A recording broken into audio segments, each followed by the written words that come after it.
Welcome to the place where we learn about and learn from the leaders in our field who are powering human creativity. I am Aaron Dworkin, and this is Arts Engines.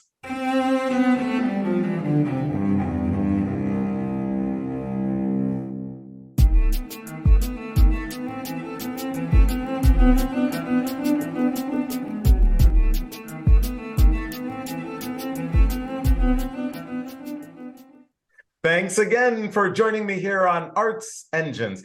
Today's guest is Neil Barclay, who serves as president and CEO of the Charles H. Wright Museum of African American History here in Detroit. Neil, welcome to the show. Thank you, Aaron. I'm glad to be here. So we are, of course, so excited to partner with the Wright, as one of our creative partners here at Arts Engines. And I personally am very honored to have you on the show.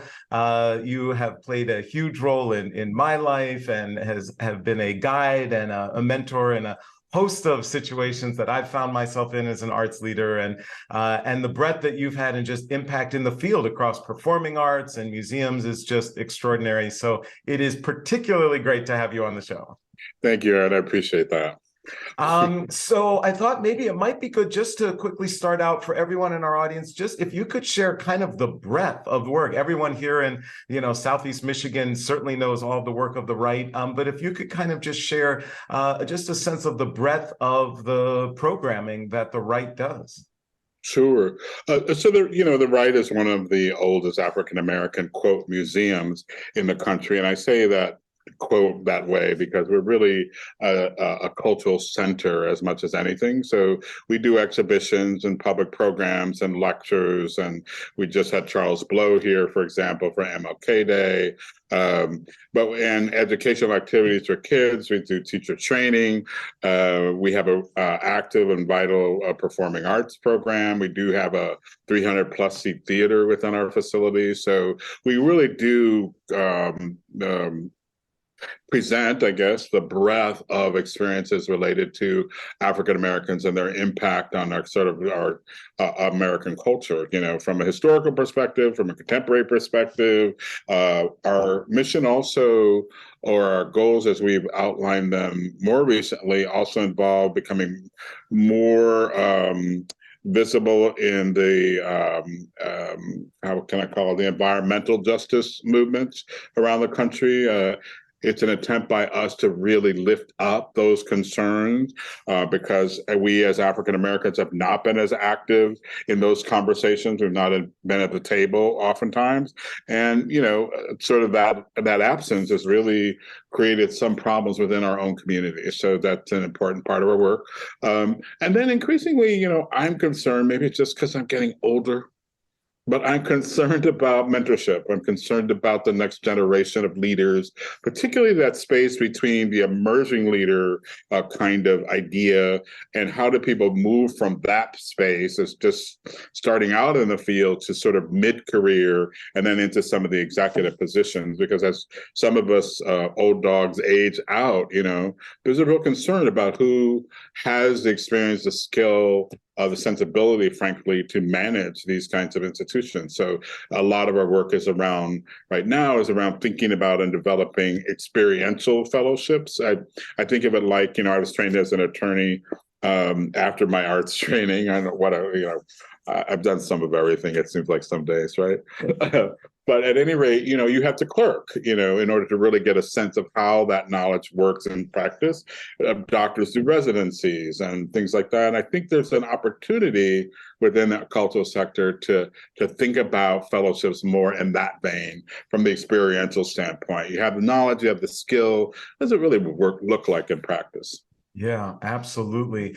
And just on that vein, because I also then want to kind of pivot a little to kind of economic impact piece. But as you find, because at Michigan we've got some great kind of especially arts administrative preparatory work that we're doing. Sphinx has a program along those veins as well. As you look at that spectrum, is there any kind of key area that you see as either kind of a gap or that's kind of a pivotal area. In other words, if we get this part right with the next generation, like if we can make sure they have this, then I feel more comforted that, you know, our institutions will continue to thrive and hopefully even evolve beyond where we've been able to take them. Is there kind of a key area? Is it just that experiential piece, or is there any kind of aspect that maybe worries you about the, you know, additional generations coming up and what they might lack access to?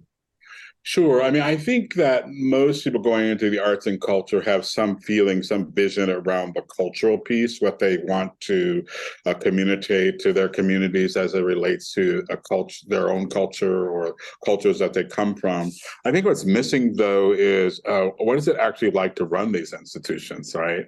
From a real sort of a business standpoint, dealing with boards, the fundraising demands, those kinds of things. And also, you know, how do you navigate all that and still have the correct work-life balance, you know, that's required. You know, so many of us, particularly early on in our careers, I mean, we just worked all the time, right? And while, you know, maybe that's great when you're young, you know, I do think that that is an important thing for people to consider when they're going into this field. You know, it's not all the wonderful work that we get to experience around the artists that we present or that we meet, or the experiences in the theater or in the exhibition hall, but these sort of nuts and bolts about, you know, really running these institutions, which is becoming increasingly more complicated, right? Absolutely, absolutely.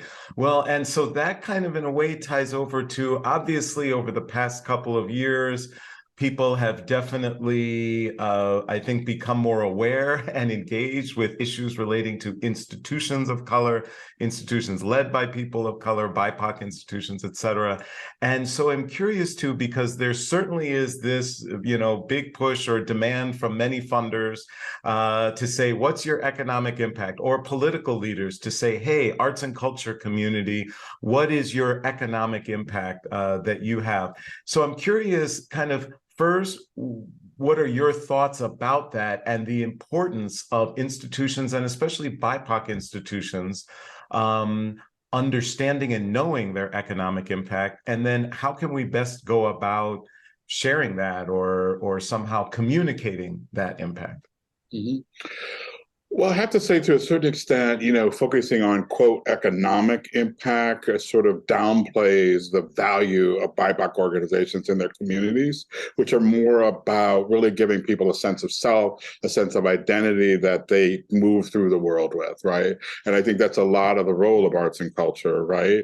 So, but from an economic impact, you know, particularly as you look at the demographics of some of our cities, et cetera, BIPOC organizations do really play a key role as gathering places, as ways of lifting up, you know, BIPOC-owned businesses, you know, looking at how our kids in particular, the struggles that they might have within the educational system, highlighting those things, bringing them to the attention, which then I think improves the life and frankly, the economics of all of us within a community, right?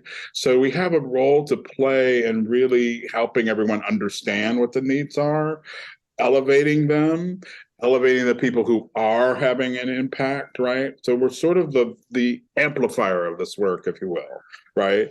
As well as from a cultural standpoint, giving people a real sense, I think, of African American culture, just a tremendous impact we've had on American culture, where we can, you know, if you go to Europe, most of the things that they think about as American are actually African American in origin, you know, whether it's jazz music, whether it's, you know, electronica, which came out of Detroit, right? Those kinds of forms, you know, were really came out of our community, and really to own that and give people a sense of pride and how that's contributed to our livelihood, not just economic, you know, beyond the numbers, I'll just say. Yeah, absolutely. And do you have any suggestion? You know, there's a lot in our audience who are part of smaller organizations and institutions and really community based, and might be looking and saying, you know, we haven't really gathered this data and kind of impact in this way about ourselves. Any suggestions for best ways for them to, you know, begin to go about that particular work, that process? It's the same, I think, for smaller organizations in a lot of ways as it is for large organizations, and that is to keep track of the work that you're doing and for whom and how many people that is affecting. I mean, a smaller organization, that impact might be smaller, but it's not any less important, right? And to be able to document the work that you are doing in a kind of objective, substantive way is really important, right? But also to think about how our work, particularly for smaller organizations, can deeply affect a particular neighborhood and a particular community. And just documenting that scope of influence, if you will, that piece of it is so important. And it actually is the thing that we, as we get into larger organizations or we scale up these organizations, that we really think about all the time. How can we have that same community base, in at grassroots impact on our communities, right? And this is the work that a lot of our smaller organizations are doing. I think there's a lot they can teach larger organizations, about that work, right? I know that here at the Wright, we're thinking more and more about partnering with smaller organizations, right? Because, the larger you get, there's all kinds of other concerns that can occupy your time.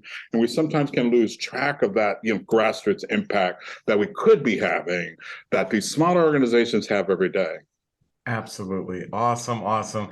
Well, unfortunately, we're just about out of time, but I always like to ask of all of my guests, this work, this leadership that you're bringing to the Wright and to our community and nationally, there's got to be some tough days. There's got to be days where it seems like there's some obstacles that can't be surmounted.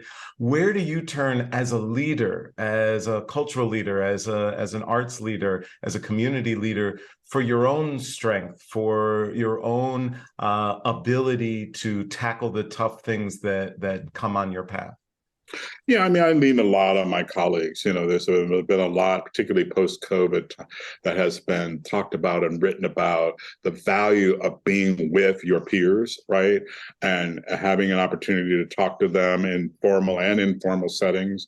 I obviously have a huge, maybe it's not obvious, but I have a huge network of friends and colleagues, yourself included, that, it is not unusual for me to call and say, can I run something by you? And we all need those kind of networks, some days just to know we're not crazy, right? Said, I was thinking about this and everybody seems to think that's, but what do you think? And I go, that's a great idea, whatever, you know what I mean? Totally. But I lean a lot on my colleagues and friends. I'll just put it that way. And I think it's all of us need that tribe, if you will, of people that we can bounce things off of and talk to and really, get, what's the word I want to use? Stabilize ourselves in a way, right? Neil Barclay, you truly are one of the arts engines who is powering human creativity in our world. Thank you so much for everything you do, and thank you for being on the show. Thank you, Aaron. I appreciate it. I really do.